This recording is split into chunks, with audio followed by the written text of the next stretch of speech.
What is the most stunning way you've seen someone throw their life away?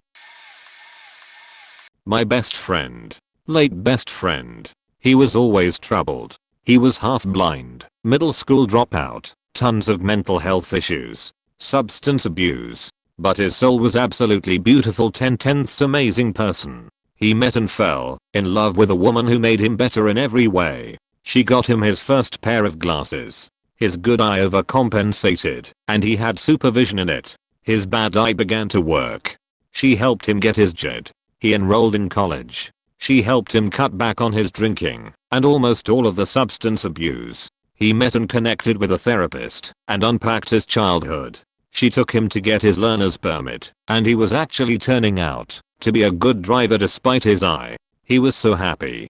Then one night, they had separate plans. He decided to go on a bender and hung himself. He rose above all the bullshit life handed him up until that moment. He called so many people and yet didn't call anyone who would stop him. No note, no outward signs. It's been 8 years next month. He would have been someone more amazing than he already was. But one night of drinking did him in.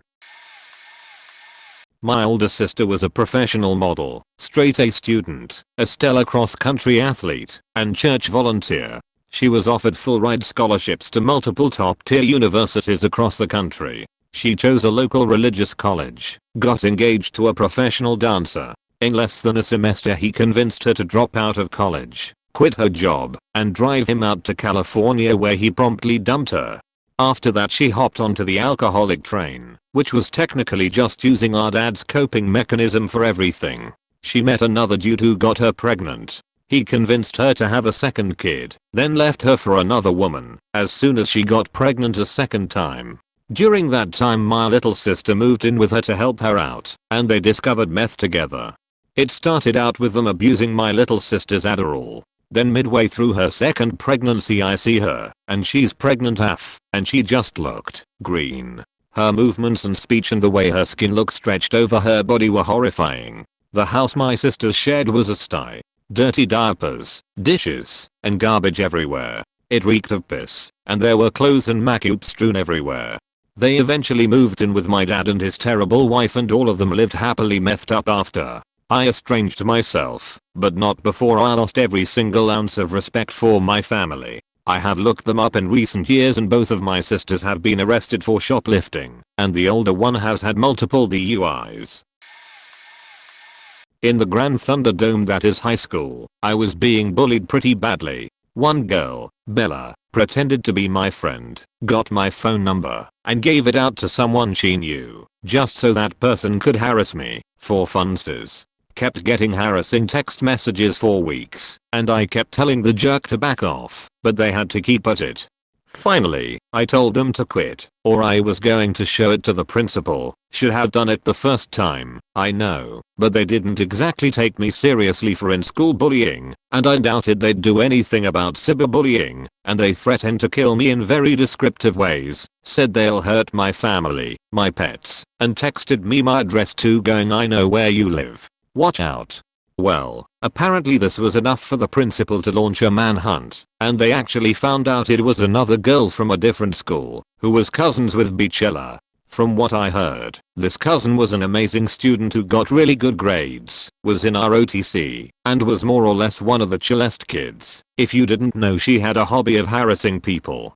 She got expelled. It was revealed she's done this to other kids, and was thrown into juvie, and we actually had the opportunity to press charges against her. I was all for it, but then some other personal things came up, and we missed the court date. Either ways, her life got badly ruined, and I don't feel a shred of pity for her at all. Guy I played football in HS was an all-world QB who could do it all. Basically he played like a teenage Steve Young, and looked like Ben Affleck. He had scholarship offers from some big-time football schools, but he was always a bit spoiled and used to having things handed to him. He turned the big football schools down to stay close to home and accept a full ride to the same school as his HS girlfriend, a shitty D1AA school with nothing going for it athletically or academically except her.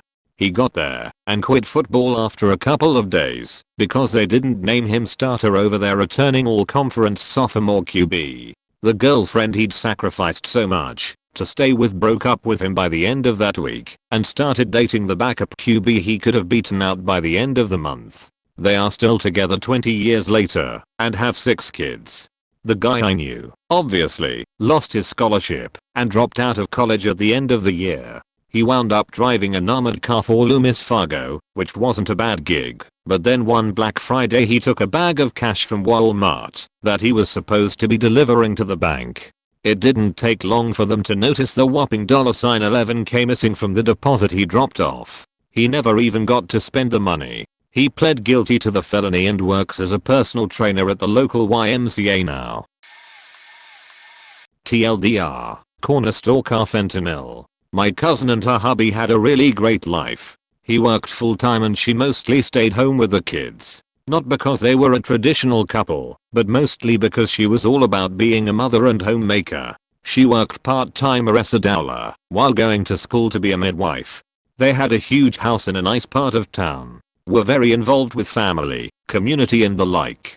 Turned out they were also scamming dozens of doctors for pills. Morphine, Dilaudid, Oxy, Xanax, Valium, Klonopin, you name it. The deeper into addiction they got, the shadier they got. He started stealing from his place of work. She started stealing from retail stores, friends, and family. He lost his job, they lost the house, and moved their entire family into my aunt's 2-bedroom home. By this point they were now snorting heroin and cocaine on top of the pills. Continued to steal. Completely ruined my aunt's house, and then one night, he snuck out of the house in the middle of the night, walked to a local gas station, and bought what he thought was heroin from the guy hanging out there. Turned out it was carfentanil, and he died instantly. In bed next to my sleeping cousin whose daughter found them, and had to wake her mother up, while she tried to also wake her father up. When my cousin woke she obviously freaked out, but she was still too high from the pain pills she took the night before to even begin to handle what was happening. My niece, I call all the kids in my family nieces and nephews. I think technically they are my second cousins, not knowing what to do, called me at like 7 AM in hysterics. I had to call emergency services before rushing over. All of this took place within the course of 4 months and it's so much worse than I can possibly begin to type out. The above are the cliff notes. Everyone tried to get involved and help them. The drugs were more important than their friends, their children and ultimately their lives. My cousin got survivor's benefits for her and all the children. Instead of using it for what it's intended, she spent it on more drugs. It's been 2 years now since the overdose, and she packed her kids up, moved to an even shittier state than where we already lived, and has been busy spending her kids' benefits money on more drugs. Is still stealing from stores. Not for food or something like that. I'm talking clothing, TVS, game systems, etc. She is still begging everyone up here for more money, saying her kids don't have food and they can't afford to survive. She also gets social services benefits, like food stamps, and housing and a monthly stipend for living, on top of their survivor's benefits. Last week she was calling everyone telling them her car got stolen, and she needed money for that.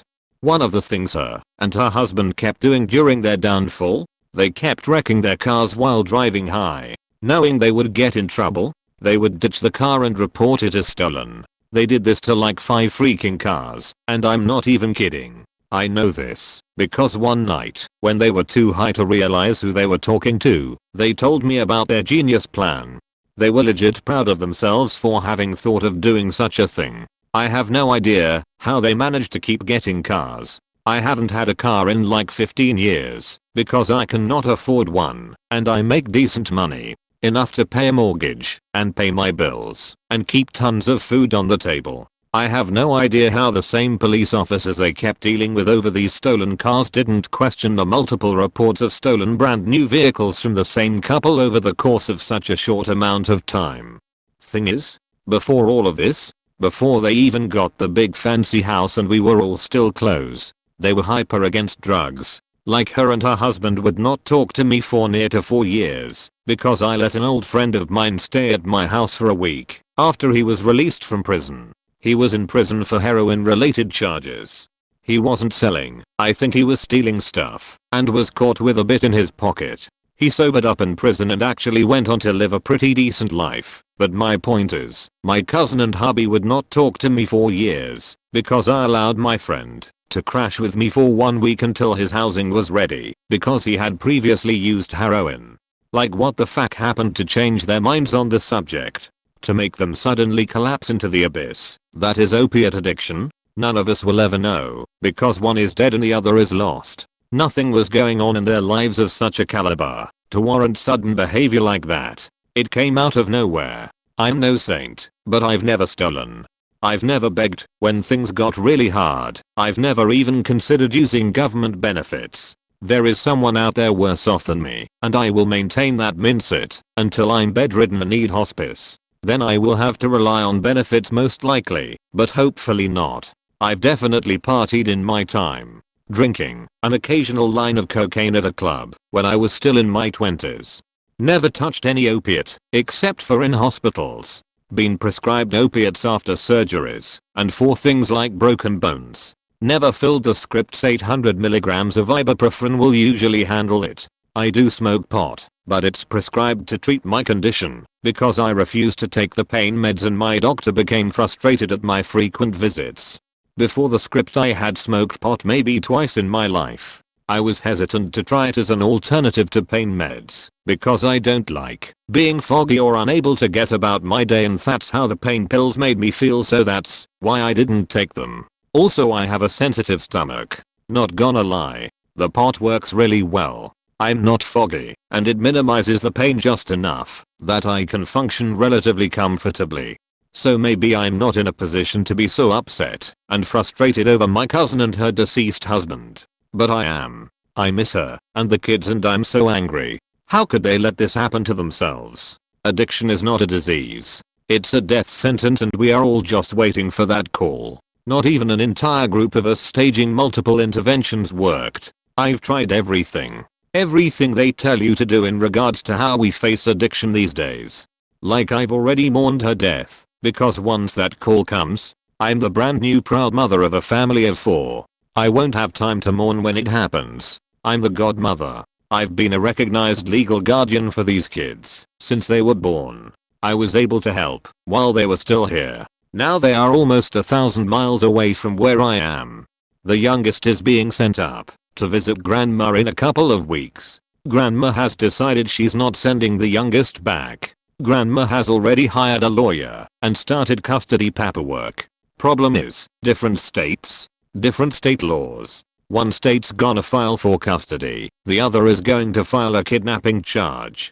Then the courts are going to bring me in, because like I said, I'm a legal guardian. A living legal guardian. On top of being the godmother. The legal guardian thing is another longer story for another day. I just realized I wrote an entire wall of text. I'm really sorry, and apparently I have some things I need to work out regarding all of this. Thanks for reading to anyone who bothered. This is my contribution to the question. I wish it was a shorter story. I once had a friend I went to high school and college with. He was a narcissist who lied all the time. About everything. About things that didn't matter. He told every woman he saw, every time he saw them, "You look like you've lost weight," because that's what every woman wants to hear, or would blatantly compliment them on their chest size.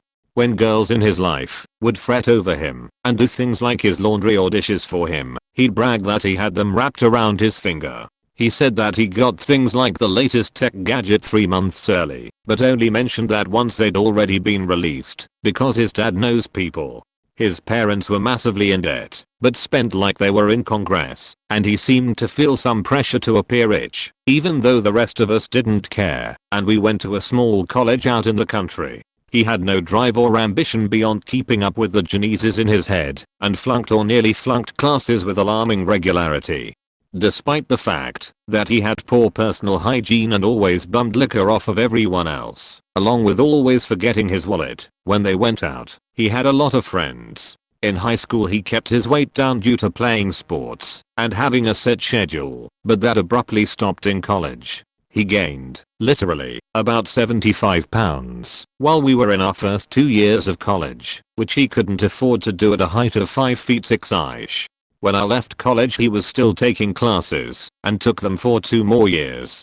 I broke off our friendship, but he periodically appears in other people's photos. He's gained about 150 pounds and looks like a perfectly spherical ball with 2 eyes that are recessed inside of fat folds. He didn't finish college and is still living with his parents at 30 years old, working odd jobs until he hits it rich in business. He was always a good salesman and did well at commission-based places, but spends all the money he earns as fast as he can earn it. He is literally eating and spending himself to death, and it's like watching a car crash in slow motion. Apologies for the long comment. My best friend who I grew up with was happy, healthy, and comfortable being who he was. He's gay. Before we left school and he went to university 5 years ago. He was a hardworking, friendly dude, nice to everyone, and great to hang out with. Moving away from home and getting into a relationship changed him in ways I didn't know possible. He didn't want to finish his course, spent his student finance stupidly, left uni after 2 years, moved in with his boyfriend, and started getting jobs at cheap places like call centers, and getting people to sign up to stuff. Kept quitting because of mental health issues, but he wasn't helping himself, always getting jobs doing what was setting his anxiety and depression off. He's been jobless for about a year now, mooching off his boyfriend, has gained a lot of weight, and refuses to admit that he's gone up 2 clothing sizes to what he used to be. Demands his boyfriend does half the housework, even though he's got a full-time job, has a go at him for not doing his share, and spends his money on expensive non-essentials. He treats his family like shit and blames all his issues on them too. I think the final wake-up call for me, that I've lost the friend I used to love hanging out with, is that he never put effort into meeting up with me, and he's outwardly abusive to his boyfriend who, in my time of knowing him, is an absolute softie who wouldn't hurt anyone. I don't think I want to see him anymore, to be honest. Which hurts since we've known each other for as long as we remember. A lot of these comments are about people who use drugs. My brother became an alcoholic after a bad breakup, which also coincided with a dump truck rear-ending him after work one day. He began abusing the pills he was prescribed. He eventually flipped the Camaro he bought with his settlement money from his previous accident, and ended up getting a court order to go to rehab.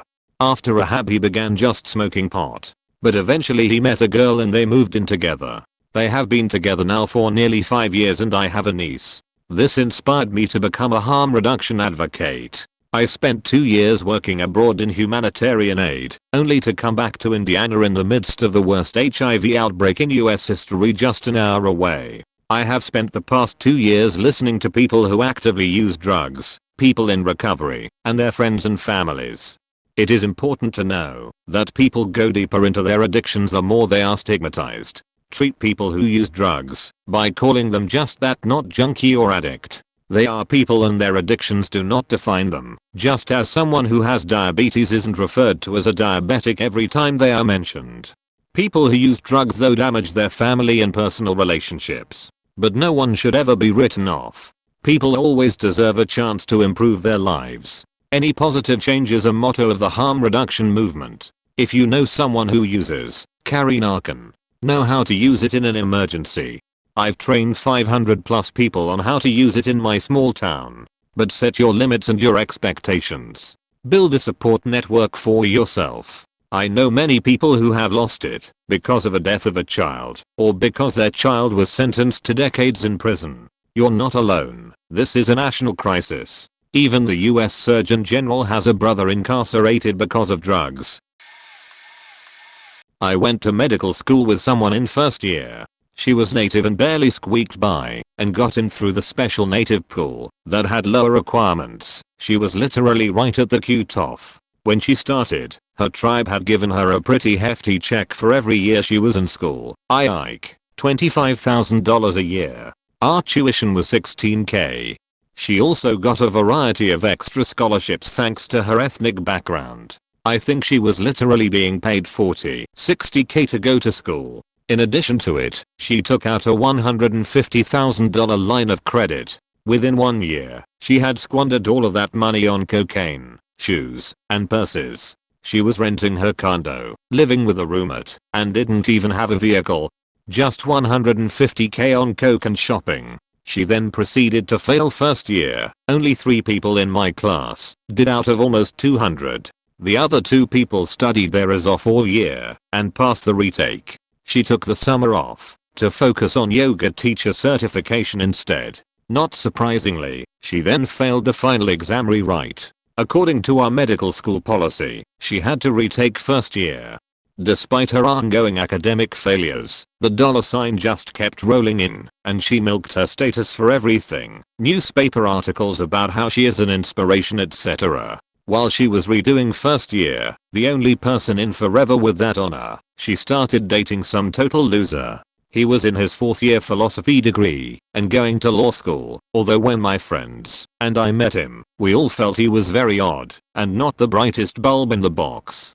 Within 2 months, she got knocked up from him, because what better decision to make with your life at that point? He then became abusive, which culminated with him breaking into her apartment when she was there with a friend and beating both of them. She's pregnant at this point, with twins just to make things more exciting. He ended up in prison and with a restraining order against her, so obviously his law career, which none of us believed would ever happen anyway, was immediately over. After prison, she bragged to everyone how he was studying to get his commercial driver's license. Oh, how the mighty have fallen from lawyer to trucker in a matter of a few months. He then, of course, managed to fail that as well.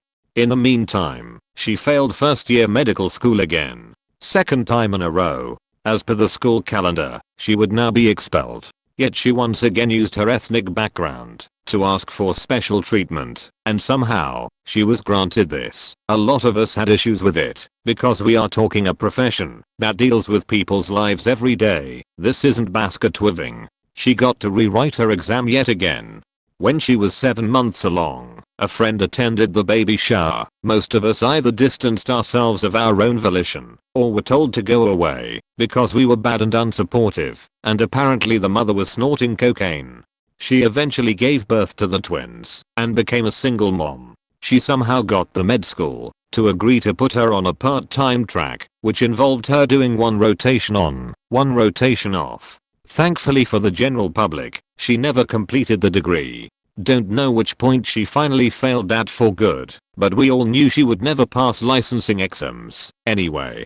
Last time I heard of her, she had even more kids, and was in love with another native dude down across the border, and was planning to move down to the US and become a physician's assistant. It was quite spectacular to watch her being given all these incredible opportunities, and squandering them all in a methodical fashion.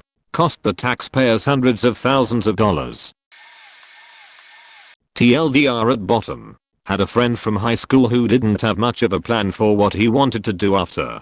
Spent the last year skipping class to play Yu-Gi-Oh. Grades were good enough to graduate, but not get into college or university. He was too lazy to learn a trade, thought it was beneath him. He figured he was better suited for something in it, so he got his parents to shell out about $30k for Trios College's IT program.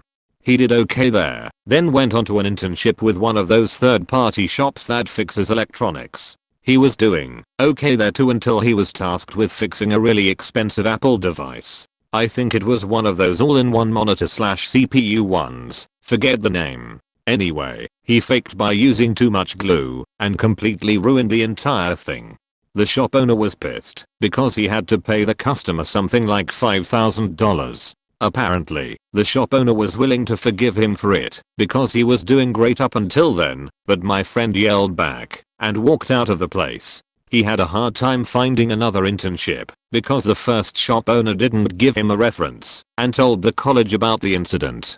College eventually let him graduate without completing the internship, but he couldn't find any at work because he lacked references. Started working at a pizza place for cash under the table. Everything was going great until he faked up an order and the manager yelled at him for it. Did the same thing, yelled back and walked out. He had a hard time finding work because of his lack of references and piss poor way of dealing with his employers. His parents started having issues, probably because of the $30k hole he left them in. They split up. Mom was moving way out of the city to a really small town where meaningful employment is hard to come by, but she would let my friend live with her. Dad was staying in the city, but told my friend he had to find his own place because he wasn't going to take care of him anymore. Friend was about 21 at that point. Another friend who worked in construction got my friend a general labor job that paid about $1K a week in cash, bought him all the necessary tools and gear, got him a deal on a basement apartment for $500 a month, and offered to drive him to and from work every day. Sheet friend quit halfway into day one and sat in the pickup truck until they went home. Admittedly, it was hard work, 10-hour days, starting at 6 a.m. and ending at 4 p.m. with an hour-long commute, Monday to Friday. But given the situation he was facing, homeless if he stayed in the city, or moving away from all your friends, I might have sucked it up a bit. He moved with his mom a month later, then blamed the rest of the friend group for not trying to keep in contact with him, or going out to see him. We offered to pay the train fare, but he kept refusing. TLDR, a friend who had a pretty good mind for it screwed every chance he got because he couldn't admit when he faked up or take criticism from bosses. Ended up having to leave all of his friends behind because he couldn't find employment in the city. Off the top of my head, it would have to be my mother with her fantasy life. She didn't want. She had to have things a certain way, pretty much identical to her own parents. She needed to be a SAHM, a super mom, and she had her kids' lives planned out, and it was supposed to be this Pleasantville style life. She's been married and divorced twice, plus the boyfriends who didn't work out because she's psycho and has no standards outside of country boy and Christian. She has an awkward relationship with her gay son, pretty sure they only have a relationship because he's always been her golden child, and no relationship with me, her daughter, in large part because she was a goddamn terrorist to me since I refused to fit into the mold she had envisioned for me, and through faking up her relationship with me, she's also lost access to her only grandchild, who she also had so many plans for. She now lives alone in a 3-bedroom house in the middle of nowhere that's really starting to show its age because there's no man around to do maintenance, complaining about empty nest. She never got anywhere career-wise either because she held on to her SAHM dream until the last, faking minute, waiting for a man to swoop in and make it possible until I was in college and my brother almost done with high school. Then she goes back to school to be a nurse and now works in hospice as of a few years ago. I'll be amazed if she ever makes management because she never had the drive to make it past mediocre paper pusher in an office. Her current mistake is a trashy redneck who's on round 2 of what I like to refer to as my mother's boyfriend merry-go-round, in which she dates a guy, breaks up with him, dates some other guy, but maintains contact with past guys, and ends up circling back around to them all sooner or later.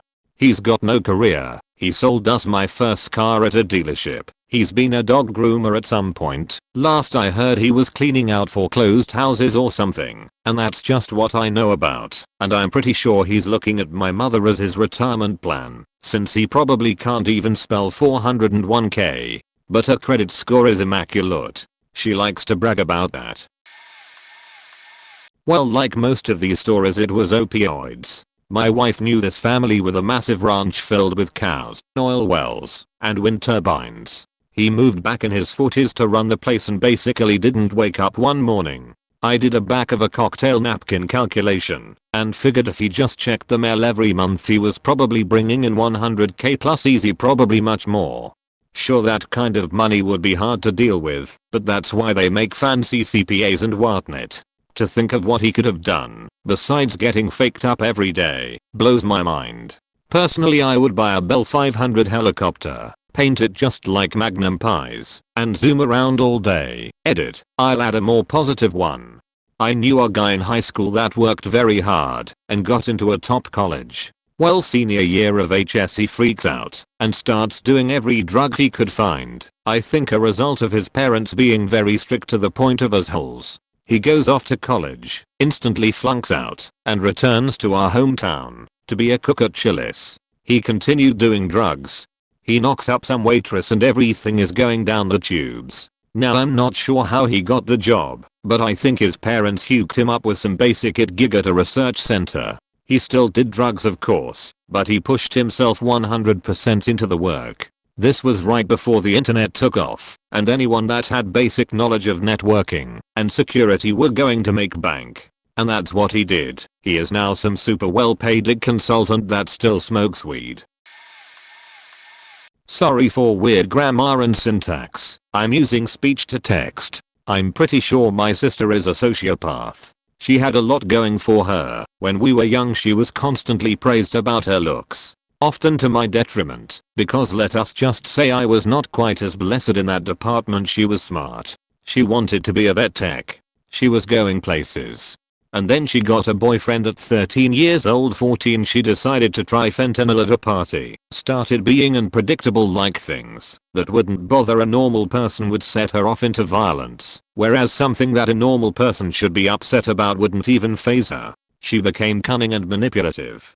I think she always was, but it just got worse as she got older. Lies upon lies upon lies. And when she was caught in a lie, she would just change her lie to suit her. She has no remorse or regard for anyone around her. One time she stole my bank card, wrote out a fake check, deposited into my bank account, and then withdrew it from a machine. And then once the bank inevitably figured out that it was a fake check, I was the one investigated for fraud. I was eventually found innocent because the handwriting on the check did not match mine, and the video that was taken at the machine did not show me, but a man, and she would become physically abusive if I ever tried to stand up for myself against her manipulation. She just didn't care about the consequences of her actions and never seemed to learn or ever had any remorse for anything she's ever done to our family. Come to think of it, while she did have some hobbies and passing interests, she never actually had any passions or anything that she was deeply interested in. All of her interests just seemed so superficial. She had 2 kids. One was born addicted to heroin. The other got taken away by child services. Now she is currently on bail for dealing heroin and fentanyl along with her boyfriend, as well as many shoplifting charges. I'm hoping she gets prison. I just think back to that little girl I knew who seemed so innocent. I barely recognize the woman she has become, and I don't know if I can ever call her my sister again. She had her whole life ahead of her, and she just threw it away for cheap thrills.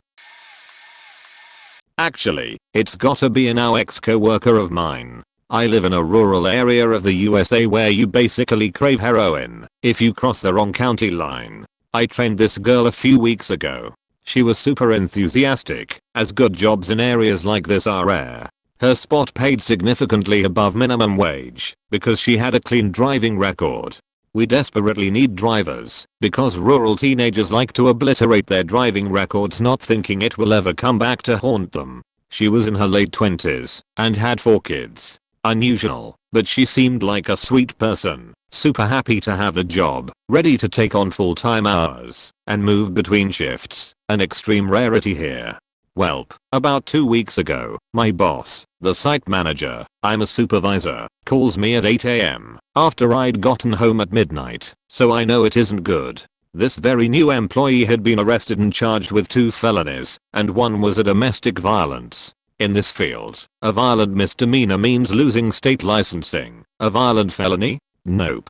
My boss didn't know the details other than the person has been indefinitely suspended, as is routine. I found out today that she got really high on something and almost beat one of her kids to death. I was absolutely not expecting that. You could have given me 100 guesses and I wouldn't have gotten close. She would have had a solid, stable job here, with great benefits and almost no cost for adding children to the coverage, the same schedule each week, etc. I still really have no clue what actually went down, but to me, it looks like she literally threw her life away. I don't know how she'll come back from this, and I feel so awful for her kids, because from what she told me, the father is a piece of shit, so they'll probably end up in foster care, or in the care of family, which is a big dice roll in this area. Worked with a guy that was bit high strung. But aside from that, was a really nice guy, and we had some good conversations. But he worked on a different shift, so we only overlapped for about an hour. There was talk that he drank, and then later, that he was an alcoholic. He would sometimes come to work with cuts and bruises, and he'd say he fell down or something vague. But we knew he was either getting into bar fights, or just stumbling around drunk, and passing out and hitting something. His work was lacking a bit, and he was ostracized by most of his shift. Eventually the company had to lay a couple people off, and I think the rest of us got our hours cut back for a few months. He was one of the few to be let go.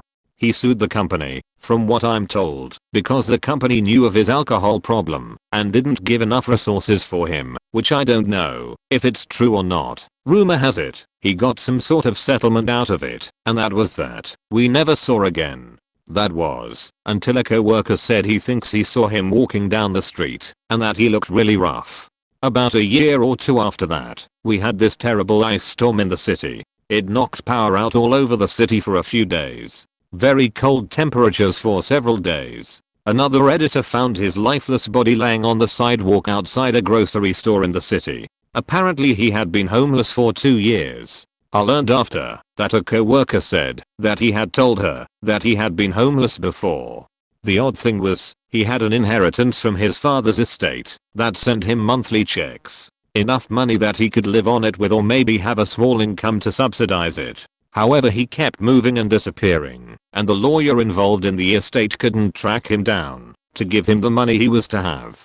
He also had a sister across the country that would have taken care of him. But instead, alcohol was too much of a draw, and we figure he drank some hard liquor, felt warm enough, and laid down on the sidewalk on one of the coldest days of the year. We learned about it at work from a small blurb in the newspaper a couple days later. A homeless advocacy group erected a small memorial where he had died with pictures of his childhood. Not sure where they got them. I made sure I took a trip to the spot to say goodbye. We weren't close by any means, but I never had an issue with him and always thought of him as a good guy. He definitely didn't deserve to die freezing cold on the sidewalk. General trigger warning. Discussion of abuse, drugs, rap. My friend has always had only one foot in reality. She's sweet, if a little gullible and naive. She and I would read together. She had good grades and was a wonderful student. When she got out of high school, she had a lot of scholarship offers. But she's always managed to pick abusive guys. Ever since her first relationship, she's gone for men that act sweet at first, until they don't. Rather than seeing a pattern, she seems to be unable to see a pattern, or realize that someone who acts sweet can possibly have a bad side. When she was 19, she moved in with a guy to escape her home situation. She's grown up in a less than stellar home life, with a mother who pretty much neglected her, and grandparents who tried to make up for it by spoiling her. Said guy turned out to be a total monster who did terrible things to her, like pimping her out for drugs, and making her be a cam girl, to try and make money, as well as beating the crap out of and choking her. All of this, while she worked retail and barely could make ends meet. She wound up getting pregnant and giving birth. This triggered a round of multiple sclerosis. Apparently, her mother had manuscript, the symptoms getting worse, when she had my friend's half-brother. She managed to escape the abusive relationship, as the man just became horrible all the time, and never went back to the apology side of the abuse. She has custody of her son and loves him dearly. The dad either can't or won't see him, which is fine. The throwing the life away part comes from her jumping into a relationship and getting pregnant, then announcing 3 weeks later she was engaged to the father of her second child, who was married and had a child of his own. His wife basically let him do what he wanted, who he wanted, as long as she was number one. He convinced my friend that he was going to break up with his wife to be with her, and she believed him. Everyone had told her to take time for herself and her child, to get her head on straight and back on her feet, even offering to let her stay at their places or give her money assistance until she was stable again. She did not accept their help. Instead, she decided to hook up with this guy. Dude isn't much to look at either. He's average. He is broke because he refuses to get a job and is constantly trying to get money from her to turn around and blow it on stupid crap, while my friend's grandmother is paying her bills. She had baby number 2 and the manuscript flared horribly, and she was unable to work. To my knowledge, she's still waiting on her back pay from disability. He said he was getting her name and Elvish tattooed on himself, but he got his wife's name tattooed on himself instead. A few months into the relationship, he started beating her just as bad and got into drugs, just like her ex. She even implied he started beating her oldest son as well, who is maybe 5 at the oldest. His father even harasses her, giving her number out to random people who call her at all hours and threaten and harass her. To make up for the lack of money, she lets so many people come in and out of her house who take advantage of her kindness and leave her house a mess, steal her sheet, or do drugs around her children. Everyone tells her to leave him. She is also constantly posting her woes on Facebook, only to delete them when everyone points out the obvious solution. The police have been called, but she refuses to press charges, saying he will change. People have gotten tired of it, or have children of their own, and don't want to be around a clearly unstable person. So, she's lost a lot of friends, surrounding herself with people who feed into her delusion. She's never really been able to face reality, but now it's gotten her into full denial mode. I wish her the best, and that she will find the strength to leave him. The boyfriend recently got arrested for rap. Have no details, only seen her posting and ranting on Facebook, and hauled off to jail. I hope the separation and the disability make her realize that she doesn't need that in her life. We do crazy things for love, or when we fall out of relationships, but please, if you are reading this, and in an abusive relationship, I promise you there are people who care about and love you. There are options to get help. Don't allow yourself to get dragged down further when you feel low. You're worth more than that. A buddy of mine graduated top of his class in high school, president of the student council, student leader in the National Honor Society, won awards for his community service. He smoked pot for the first time at a graduation party and something inside of him clicked. It was honestly like something out of Reefer Madness. I wouldn't believe it if I hadn't seen it happen in real time. He flunked out of college a month or two into the first semester because all he wanted to do was get high alone in his dorm room. He moved back home and went on unemployment. He smokes morning until night, all day every day. He won't go anywhere where he isn't able to smoke continuously, although vape pens have admittedly made that easier. He mostly works menial odd jobs now because he needs to be able to work stoned and can't risk getting drug tested. Now, before anyone gets on my case, I don't think weed is to blame. I smoke all the time. I have friends who get high just as much as he does and live normal, productive lives. My buddy clearly had latent mental health issues that manifested through a substance abuse problem. Still, it's notable because it was just so night and day. He found the drug that worked for him and couldn't let it go. Honestly, I'm grateful that is only weed and not fent or coke or booze, because I don't think he'd still be around if that was the case. Very tame compared to some of these, but here we go.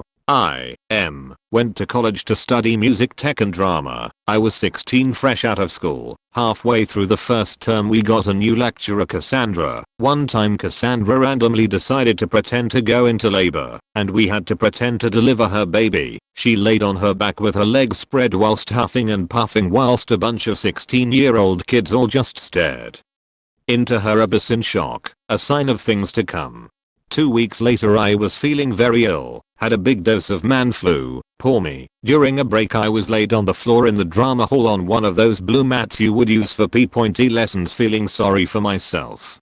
Cassandra came over and climbed onto my back. She sat squatted on my ass and proceeded to slowly massage my whole back and shoulders whilst saying things like, "Ooh yeah, this will make you better." This went on for about 30 minutes whilst I just lay there paralyzed with awkwardness. A couple of days later I was interviewed by the head of department and the head of the college. They wanted to know how it made me feel, and if I was upset. I just said it was weird and made me feel awkward. We never saw Cassandra again after that, and I doubt she'll have been able to work in teaching again.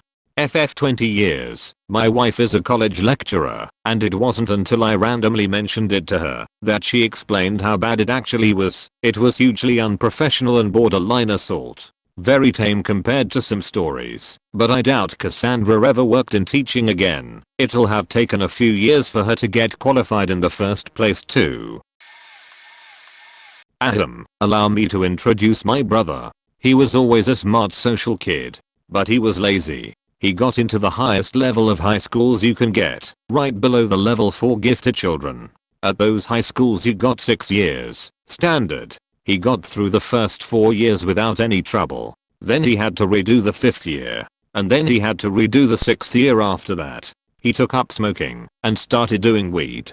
In total, he spent 8 years at that high school. He was still lazy, didn't do any work, and then he managed to fail his finals that final year at age 20. He was kicked out of school, went to adult school, and stopped after just a few months, claiming the travel costs were too expensive. My mother made a deal with him before that. He'd stop smoking, and she'd pay for his traveling. He started smoking again, so she stopped paying. That's why the costs were becoming too expensive for him. He didn't have a job till he was 21 and instead borrowed money from my parents. At some point, he started stealing. I saved up quite a bit of money in cash, and he stole 100 euros from me, which was quite a bit back then for me, cause it took me months to save up with no job. While I was still in high school, I was sick a lot, so my mum told me it was best not to take on a job and instead focus on school, which I did. My brother has no diploma, no degree, nothing. In my country you either get extremely lucky with a good job that doesn't require you to have at least a high school diploma, or you work a dead-end job that won't pay nearly enough to get your own place and live off of that small paycheck. He could've had it all. He could've gone to college and the options would been endless. Instead he nearly ended up in the gutter, going down the wrong path, stealing from people close to him, being high as a kite half of the time, or being sheet-faced drunk at some party at 3 in the morning, and not returning till 5 in the morning, still wasted, to wake up in the afternoon with a massive hangover. Now he's finally pulling himself straight again, but he blew it, and he knows that. Needless to say, he was the perfect example of how I didn't want to turn out, which motivated me to do better in school, so I wouldn't end up in a similar situation with a sucky job and stuck living at my parents' place for the next 5+ years. In October 2003 we met. He helped me to get out of the drug scene, which was a recent addition to my life at 21. We moved in together and started working for a company building displays in home improvement stores and decided to move to an adjacent state. 3 years later, in 2006 he wanted to try drugs. He went straight for meth and located a dealer far too fast for my liking. Fearing I would spiral back into the drug scene, I told him, we can do it once, together, safely, but then we'll be done forever. We did, and that was over. He wanted to go back to it a few weeks later, so I told him, I can't do that, my life would be in jeopardy. If he wants to go that direction, he'll go alone and end up in one of two places, prison or the grave. He opted for the drug, and I left him and returned to our home state and my parents' house. Fast forward to 2007, we aren't friends or communicate about anything. Now, he's on the run from the police for drug-related crimes, distributing, manufacturing, etc. They catch him, hit him with a 10-year sentence, and off he goes.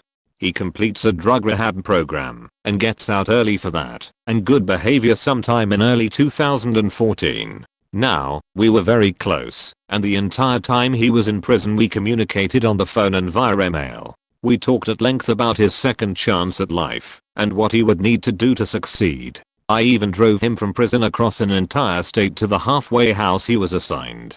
After I dropped him off, all communication stopped abruptly. Fast forward to 2019, still no word at all. Everything I heard through friends was not good. It seemed he had gotten right back into drugs and was not at all on the path he spoke of whilst in prison. I looked him up online, through state and federal public court records, and found out the following. He was charged again with distributing and manufacturing methamphetamine. Being his second offense, he is not eligible for any sort early release. He will be in prison until 2028. I'm so proud for not allowing myself to be dragged back into something he helped me quit years earlier. The saddest part of all of this, and what still brings a tear to my eye, is that he has a son, who in 2003 was 2 years old. He grew up without a father, and now his son is doing exactly the same. TLDR, drugs, prison, drugs, no father. Might get buried, but here goes. I was in a group of about 16 people who were training to become a student in Germany, learning German, how things work there, etc. One of us was, presumably is, a spoiled brat who constantly skipped class to go to the big city, and in general wouldn't take any of this seriously. The whole training thing cost around $1,500 for accommodations, food, and classes, and an additional $10,000 to deposit in a German bank for all living cost. Might not sound a lot for people in the first world, but the total amount is about the same as an average office worker *s salary for 2 years. So you can see that I find this really disturbing. I challenged her about this, and she literally shrugged everything off and said that I worry too much and that I should try to find more satisfaction in life. We ended up going to Germany on the same plane, and I almost immediately got accepted into a 2-semester long entry course to a university. She didn't *T and had to do more German courses in the meantime. Guess what? She didn't *T take this seriously either. I checked her Instagram and all she had done in 1.5 years here in Europe is traveling across Europe and definitely not studying in a university, which in case you forgot, was the reason she was here in the first place. In case you ask, no, I haven't *T got in contact with her much, or at all, for obvious reason. TLDR, someone I know spent $11,500 for training courses and living costs to go to Germany, only to not do it at the end and travel across Europe instead. Last year, a buddy from HS got accepted into a D1 college across the country with a full ride. He literally had the most comfortable life ahead of him, and what does he do? He goes out there, spends a day in his dorm, decides he doesn't like it, and comes back to LA because he didn't like college, missed everyone and his girlfriend. This was a huge shocker to everyone that was friends with him. All of us knew that he wasn't very bright, but this was beyond stupid for his usual self. Soon as he got back, his girlfriend broke up with him. She was planning on shadow breaking up with him since she was going to school in Scotland and didn't want to see him anymore. His parents kicked him out, and he temporarily moved onto a HS buddy's couch, and about 90% of his friend group thinks he's a complete idiot for wasting a massive opportunity, and is now suffering the consequences. Now he works minimum wage at a grocery store and goes to a really bad community college near where he lives and hangs out with the 2 to 3 people from HS that stayed in LA and didn't abandon him. I only hung out with him in high school cause our friend group's mixed. But he was always pretty street and book dumb, so you couldn't really have any conversations with him that weren't completely brain numbing. This whole ordeal was a massive ordeal within our friend group and was basically the pinnacle of stupid. A year later, he takes each day one at a time and basically survives paycheck to paycheck. Stunning, but only for how fucking stupid it was. TLDR, idiot fails to fiddle expenses and loses everything. Bit of background. My place of work is a large, global business. Our site has over 6,000 people on site, and we have to occasionally send teams of operations people to a different site for work. While away, the business pays a very generous amount of expenses, provides a company car and pays for all fuel costs.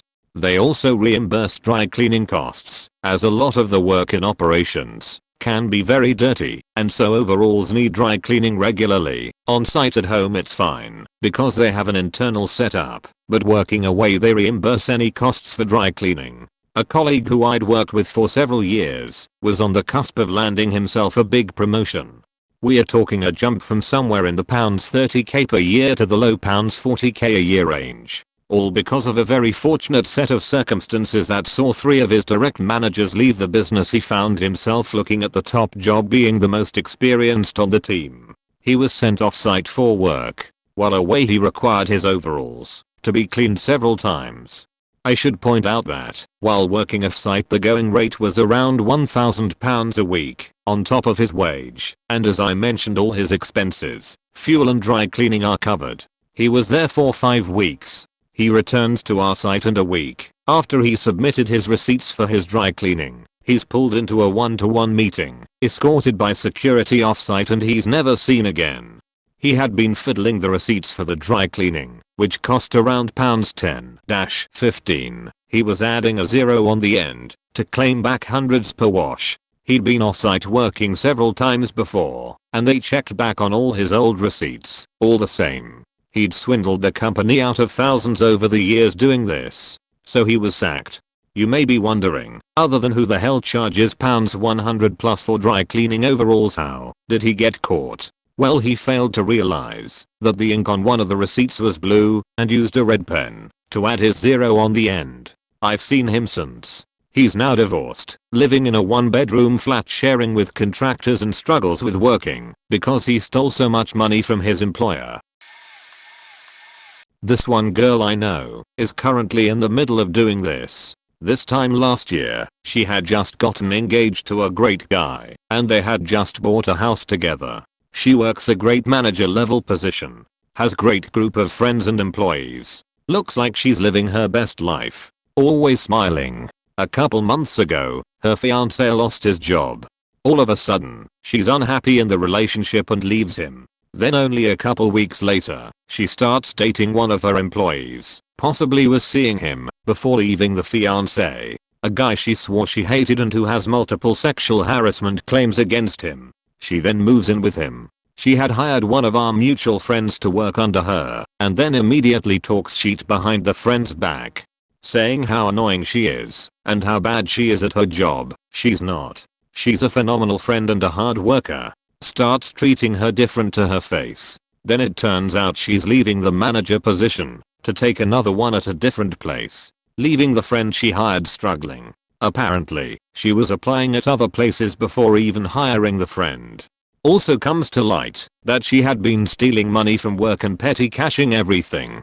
At least over $500. She stole an employee from another property, not the friend, a different employee. All the corporate people are talking, and there's a whole case about her now. It's like she built this great life, and in 2 months, completely burnt any and all bridges. Crazy how you can know someone for so long before their true colors start to show. No drugs, no alcoholism, no pregnancy. My high school friend literally messed up her life with negative thinking. It happened over many years. Looking back, she could have made all her dreams come true, but she constantly told herself and everyone around her that she wasn't good enough. It started as a way to get attention and fish for compliments, but people tire of doing that, and after repeating these self-flagellating beliefs to herself for so long, she finally came to believe them. She constantly wailed about being ugly and fat. She was only slightly padded. In high school she had her dream boyfriend, a sporty jock with good looks who treated her like a queen. She would constantly say she didn't deserve him. She also dreamed of becoming a writer, but would tell everyone she was so afraid of criticism that she couldn't bear to edit her own work or have anyone else edit it. Newsflash, writing well requires a lot of editing. She had great grades in school, was sociable, sporty, involved in clubs and societies. Her parents were devoted and supportive and sent her to the expensive university she wanted to go to because it had a thespian vibe. Adoring boyfriend followed her there. She ended up cheating on him, confessing to him, and breaking his heart. Then repeating that pattern with numerous other really good guys she dated. It seemed to me she was testing her desirability and seeking validation by having both a stable boyfriend and one night stands, and then the added validation of seeing the boyfriend being hurt was an ego boost to her. Still constantly talked about being overweight and ended up gaining a lot of weight so that it actually was true. After about 5 great boyfriends, by which time most people we knew were lucky to have found one good partner, she decided her quota of good guys was up. She had messed up all her chances at a good relationship and did not deserve any more. She refused to play the game of actively seeking a partner, convinced that that was an artificial way of finding a life partner. This was in the days before online dating, and just stopped dating.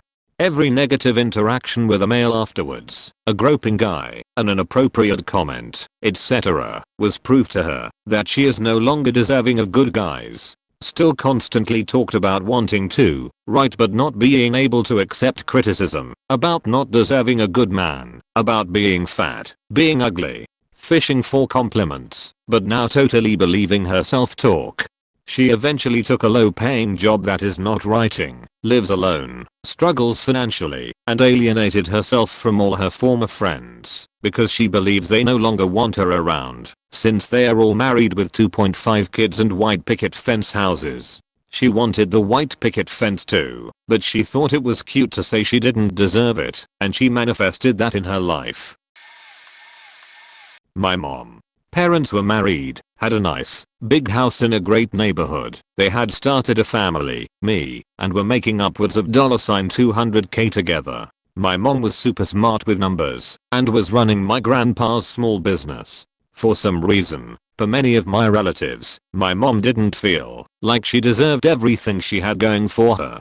So when I was 4 or 5, she asked for a divorce, which was a relatively smooth and easy one comparative to the nasty ones you hear about. They had joint custody of me. One of her few friends that wasn't connected to my dad introduced her to Bag. The relationship between her and Bag started off mostly tame. No huge red flags other than his obvious lack of intellect/education and in-your-face white trashedness. Then the economy crashed, and my grandpa's small business started to go under. Then they started partying pretty hard, drinking heavily most nights of the week, driving around me and Bag's kids while under the influence. My mom must have thought the company is doomed anyway, so she started stealing from the company, and of course it was quickly dissolved. I'm not sure how much of this my grandpa even knows. Mom and Bag work odd jobs to make ends meet. I found out later that she cooked the books and stole several thousand from a synagogue she worked for briefly. They moved out to the Bobbins, a good 45-hour drive away, so that no one could drop in. I'm still going back and forth between mom and dad's, and getting old enough to the point where I'm noticing a stark difference in the level of care I was receiving at each house. Then one day, when I'm in 7th or 8th grade, Bag's sister calls up my dad and informs him that mom and Bag are addicted to crack. There was some speculation that there was more than just drinking going on, however no one was able to confirm it. So mom and dad go to court, dad gets full custody and mom now has supervised visitation with me once every other week. She's verbally remorseful for everything, however behavior doesn't change for several years. She finally gets busted at her dealer's house and then has to report to the courts. She's in and out of jail for a couple of short stints until one intervention finally sticks. She gets sober and moves into my grandpa's house for a few months. He hooks her up with a car and a job, so she's able to get an apartment closer to the area that I grew up. Her custody is restored, and I'm back to living 50% with mom by my junior year. A few months after she gets her apartment, Bag moves back in. He has a couple short runs of sobriety, but doesn't really ever stick with it. Fast forward 12 years, my mom is still sober, holding down a good job, but has zero savings and zero retirement, because she has been providing for deadbeat Bag and his medical issues, his trucks, his motorcycles all this time. Like what the fuck? He's never had a job, he goes off on benders, and comes home and verbally attacks her. She does the same back, so she doesn't feel justified to leave him to fend for himself. About 9 months ago, she finally tries to kick his ass out. He refuses to leave the house that is solely in her name, that he does not contribute a dime to. She leaves, sleeps on my uncle's air mattress for 4 months, while she takes him to court, so that he can legally be removed. Yes, it took this long to get a judge to order him out of her house. He's finally out of the house, but she still receives multiple harassing phone calls on a daily basis from other people's phones, since he is blocked. Even though at Tucker Coon's age, I'm so proud of her for taking her life back. My brother, holy cow. We had a tough childhood, I'll give you that, but there's a point where you need to stop actively playing the victim in every scenario in your life. I feel like it started when he got in a relationship with an incredibly narcissistic and messed up girl. She basically leeched off him their entire relationship. She then dumped him while telling of her plan to going down a hole to protest the building of a motorway. He ended up in a bunch of news articles as the jilted ex-boyfriend, and it messed with his head a bit. He's a nice guy, so he stuck around for the entire thing, telling all the journalists that they actually broke up. They kinda painted him like a creep just waiting around for a girl no longer interested, which TBH is kinda what he was doing. He kept complaining about how she treated him instead of acknowledging that he'd let yet another narcissist into his life. Scorpion and the Frog. Don't invite a scorpion to be your girlfriend and be shocked when she stings you. Jump forward. He's squatting with a community of squatters in an old warehouse. Another article gets written and he lets them print his faking name. Guess what, bro? Squatting is illegal. He gets a court order on him. Again, instead of going to court and paying what would likely have been a €200 fine that mum and dad would have happily paid because he was the GC. Parents are abusive narcissists, use money as a power play for me, but as a coddling tool for him. His plan was to skip it completely and move to Vietnam for a couple years until the charge was dropped. My parents supported this plan. He left. By the way, Vietnam was his idea because his girlfriend at the time was going on Erasmus to Vietnam for 4 months. They broke up while away. Duh. He eventually came back and is now squatting on his rich friend's second property in return for free rent. He's supposed to be caretaking the grounds, but he's mostly just becoming a hoarder of useless junk. 2. First was a manager at a very successful pair of Korean bakeries in the town I work. She was doing extremely well, lived by herself in one of the luxury high-rises a town over, where a one-bedroom is $3,500 a month, drove a brand new G-Class, and was about to get a promotion to area manager, where she would get a significant raise. Suddenly, she was just gone and replaced. I assumed she had gotten the promotion, so I asked the new manager what happened. Turns out, she had been stealing from the company for years, right out of the registers at the end of the night. Not a lot, just enough. Nothing on most nights, but a $20 some nights, a $100 here and there. Small enough amounts infrequently enough that it was easy to hide without raising eyebrows. But, like anybody in her position, she started to get cocky and started taking more and more, stealing actual goods, etc. Eventually she got caught, fired, and probably blacklisted from every Korean business in the area. The new manager said last he heard, she was moving to California to be with family. Who knows? Such a crazy throwaway of a really successful career for such a bad reason. It's not like the stealing was supporting her lifestyle. Second was my mom's friend. She was a super successful stylist. Owned her own spa/styling place in a really upscale town. A basic haircut cost $150. She was doing insanely well, always dressed in designer clothes, rubbed elbows with really powerful people, had clients that were celebrities and professional athletes. Home life was great, 2 kids that went to private schools, oldest got a full ride to a great university, etc. etc. Suddenly, she get divorced out of nowhere and quickly remarries this guy she met who was in a moderately successful metal band, sells her business, and starts going on tour with him. Every time she comes home she looks worse and worse. Her kids have totally stopped talking to her, and she has started asking friends for money. It's crazy. Behold, the tragedy of my high school's football team. A little background. The team had won several consecutive state titles, so the players were all high in demand. A 16-year-old sophomore who was 6 feet 7 inches and had serious interest from 4 state universities. None of them were big secretary names, but for a sophomore, having several legitimate schools is huge. His first ever girlfriend broke up with him, and he committed suicide. A senior who was the #11 college pick in the country was arrested several times after graduating high school. He bounced between a few college teams, at least one was a major secretary school, but never went anywhere after, because he later violated parole. One of our running backs also made it to a different secretary team, but he could not stop faking up. He was arrested for assault his freshman year. He was also penalized for unsportsmanlike conduct, and later went to jail on some domestic violence charge. He was dismissed from the team. A lineman who graduated and was off to a non-secretary school was arrested for selling weed. The charge was serious enough for the NCAA to disqualify him from playing. He lost his scholarships. Basically, these guys had the world handed to them on a silver platter. Some of them even had NFL potential. Anyway, these are some of the more notable examples, but the entire team's history after high school was just tragic. It's almost like they were given a list of things they shouldn't do, but did every single one of them. Kid at my school came covered in tattoos head to toe, dressed like some trashy hotshot rapper. He got on the amphitheater and started rapping. He caught the attention of his friends and they started cheering him on and following along. He eventually caught the attention of school security. Security is mandatory in my district. He confronted this kid and was immediately cursed out because he was interrupting his beats.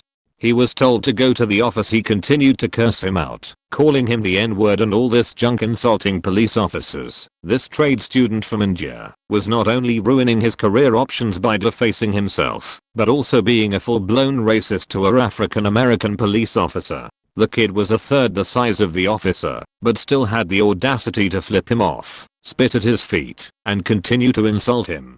The officer tried to restrain the kid, but the skinny little shrimp was able to wiggle free. He scurried off toward me and snatched my jacket off my shoulder. I instinctively put my foot out and tripped his scrawny ass face first into the concrete. He didn't make it far. I grabbed my jacket and held him down long enough for the security guard to cuff him. I got a thanks from the office that day. Apparently this kid watched too much YouTube videos on famous rappers and wanted to fit in. He snuck out one night to a friend's house who was taking tattoo classes and got himself turned into a walking tattoo parlor.